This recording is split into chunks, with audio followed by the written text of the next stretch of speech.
Task 4.2, Secure Network Components.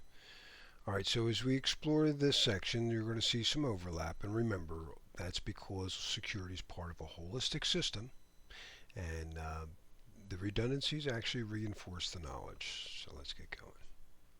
Oh, and by the way, if I don't go deep enough, you know what to do. Use the prompt at the end to go deeper. This task has 4 subtasks. 1. Operation of infrastructure. This includes aspects like redundant power, warranty, and support. 2. Transmission media, focusing on the physical security and signal propagation and quality. 3. Network access controls, both physical and virtual solutions. And 4. Endpoint security with an emphasis on host-based solutions. Each of these subtasks plays a vital role in ensuring the overall security and reliability of network components. As we go through each one, you'll see how they interrelate and contribute to a comprehensive security strategy. Remember, the exam isn't just about mentioning facts, it's about understanding how these components work together to protect the information, the assets, and serve the common good. As we explore each subtask, think about how it fits into the bigger picture of information security. 4.2.1 Operation of Infrastructure. This subtask is crucial for the exam as it focuses on ensuring continuous and reliable operation of your network infrastructure. Let's talk about redundant power systems. In a world of information security, downtime can be catastrophic. Implementing uninterruptible power supplies, UPSs, and backup generators is essential to keep your critical systems running during power outages. Remember, for the exam, you need to understand not just the technology, but the importance of regular testing and maintenance of these power systems. Next, we have warranty and support considerations. It's not just enough to have infrastructure in place, you need to ensure that it's properly covered. Regularly reviewing and updating warranties and support contracts is a key aspect of risk management. The CISSP exam may present scenarios where you need to identify the best course of action regarding equipment lifecycle and support. Preventive maintenance is another very critical element. Scheduling regular inspections and maintenance tasks helps identify potential issues before they lead to failures. This is a proactive approach and is a fundamental principle in information security and is likely to be addressed in various parts of your exam. And lastly, infrastructure performance monitoring. Implementing tools to track key performance indicators and detect anomalies is crucial for maintaining a secure and efficient network. The exam may test your understanding of what to monitor and how to interpret the data to enhance security.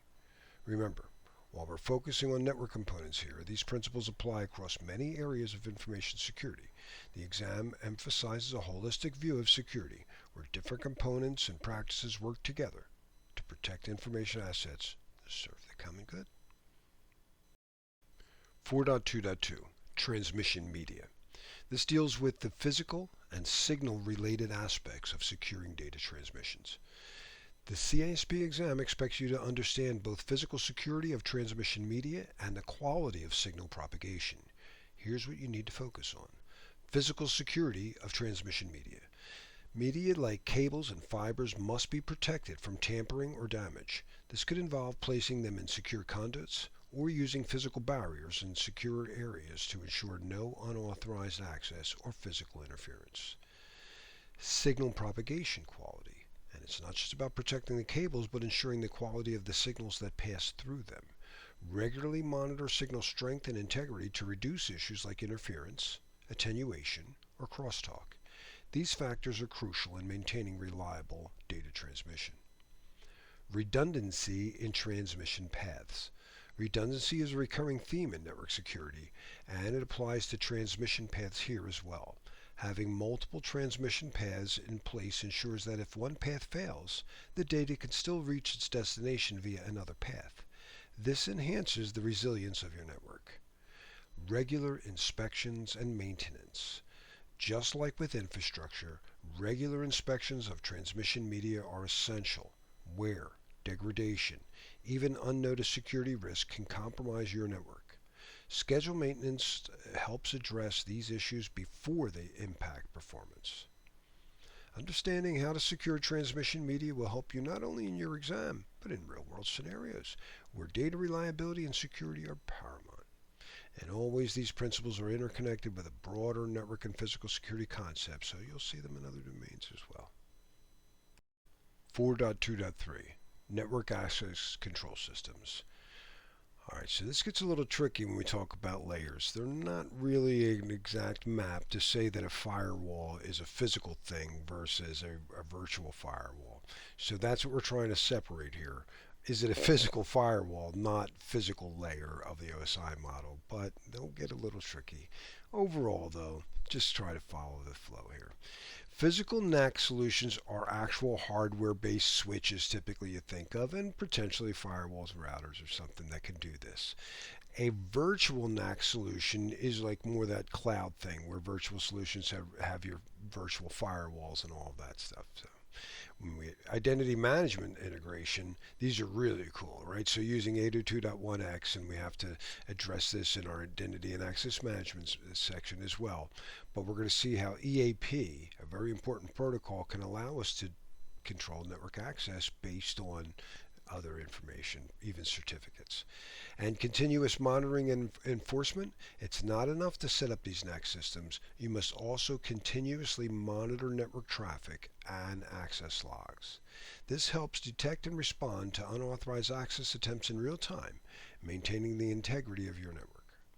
The exam will expect you to understand the interplay between physical and virtual controls and how integrating identity management strengthens your network access policies. These concepts are linked to other areas of security such as access control and monitoring, and when we talk about firewalls and actually next gen, that's what makes it next gen, is the integration with the user IDs. All right. 4.2.4 Endpoint Security. This is all about protecting the endpoint device, the things that connect to your network. And the exam can place a lot of emphasis on securing endpoints because they're often the weakest link in the network security chain. So let's go over some key points. Comprehensive endpoint protection. Endpoints should be equipped with host-based security solutions such as anti-malware, intrusion detection prevention systems. These tools are essential for defending against a wide range of threats that can target individual devices. Strong access controls. You must enforce strong authentication mechanisms for each endpoint.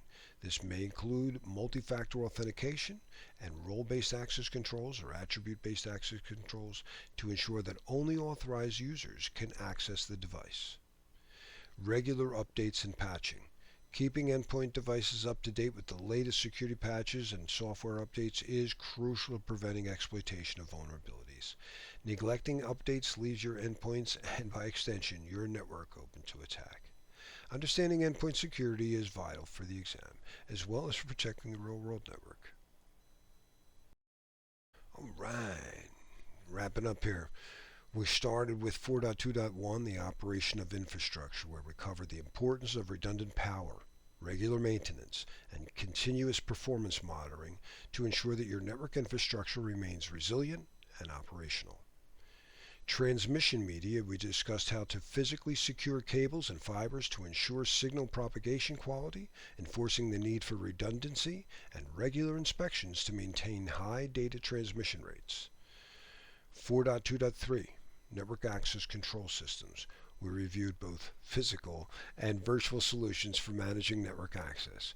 We also emphasized how integrating NAC with identity management is essential for enforcing policies and preventing unauthorized access.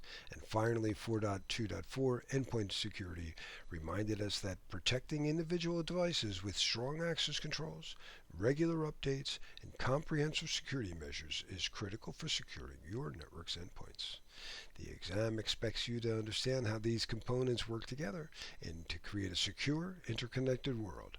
Security concepts are not isolated. They're part of a holistic system that ensures the integrity, availability, and confidentiality of your network. And you know what to do, right?